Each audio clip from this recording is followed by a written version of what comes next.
other big story on Global Pulse tonight. In a dramatic turn in US immigration policy, President Donald Trump has unveiled what he calls one of the most exciting initiatives in years, the Trump Gold Card.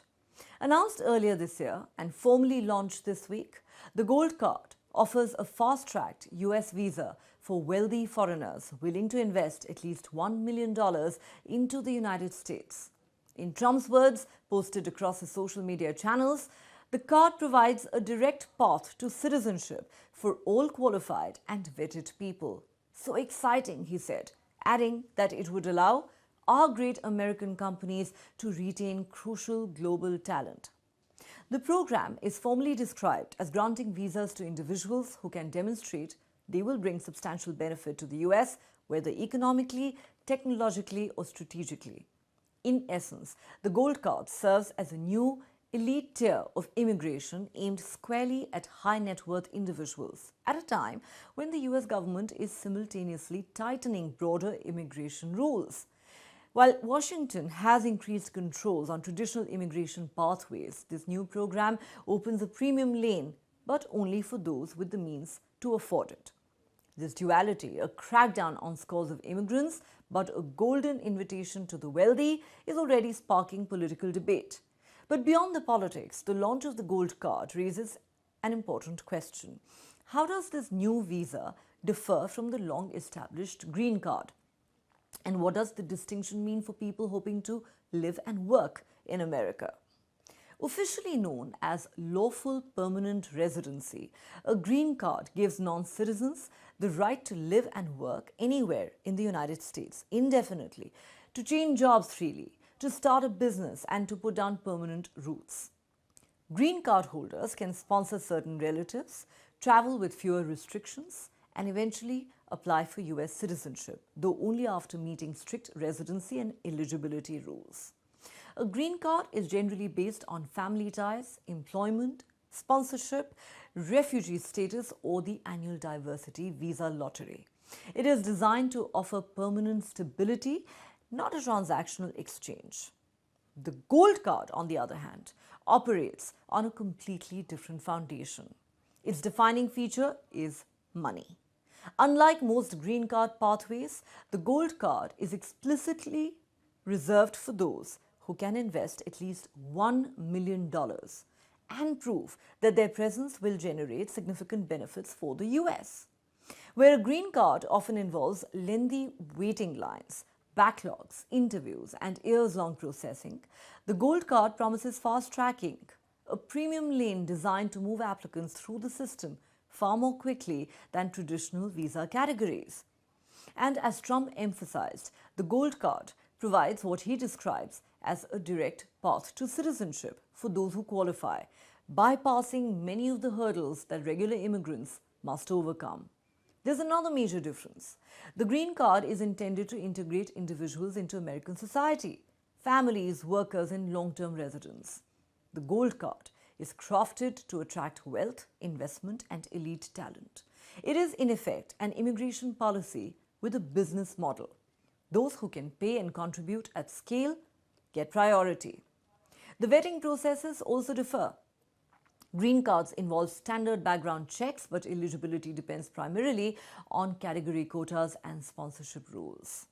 The Gold Card, by contrast, requires applicants to show substantial economic promise, the ability to create jobs, inject capital, boost innovation, or otherwise strengthen key US industries.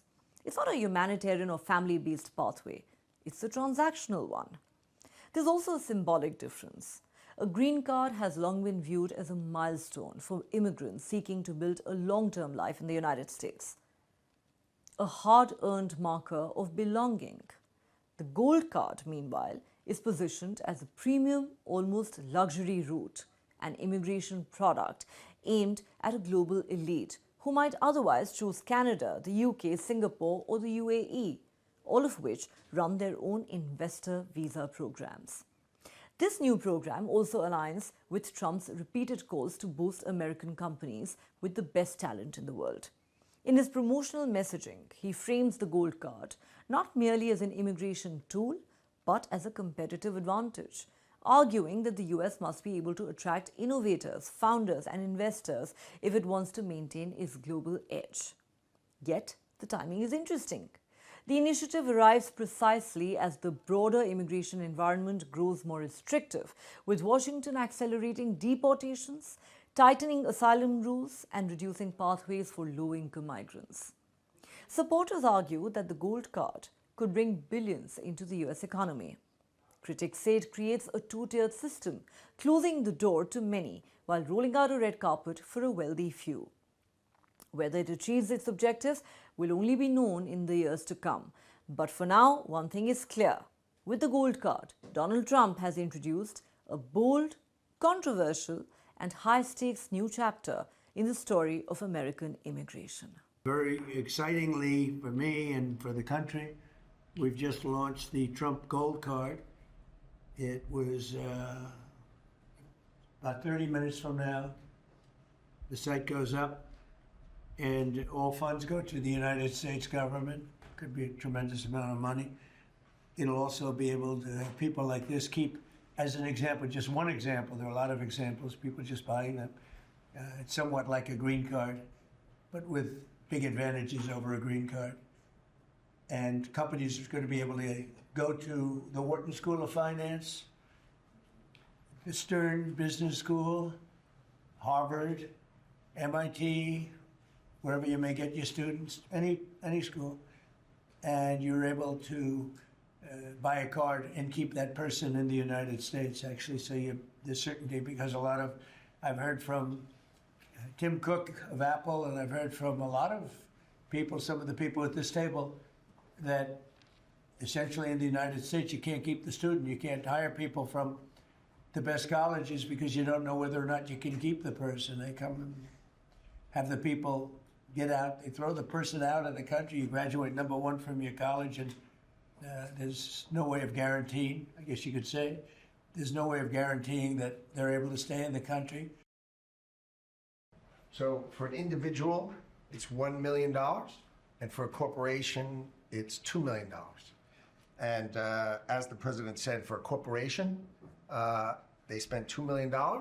They can then have an employee, full vetting, the best vetting the government has ever done, $15,000 vetting to make sure these people absolutely qualify to be in America, absolutely qualify. And then the company can keep them here, and they have a path to citizenship, right? Obviously, they have to be perfect people in America, and having passed the vetting, after 5 years, they'll be available to become citizens, and then the corporation can put someone else on the card. So for a company, they can keep putting people on the card, one person per card, and for an individual, it's $1 million, and it's a gift to the United States of America to help America be great again under Donald Trump.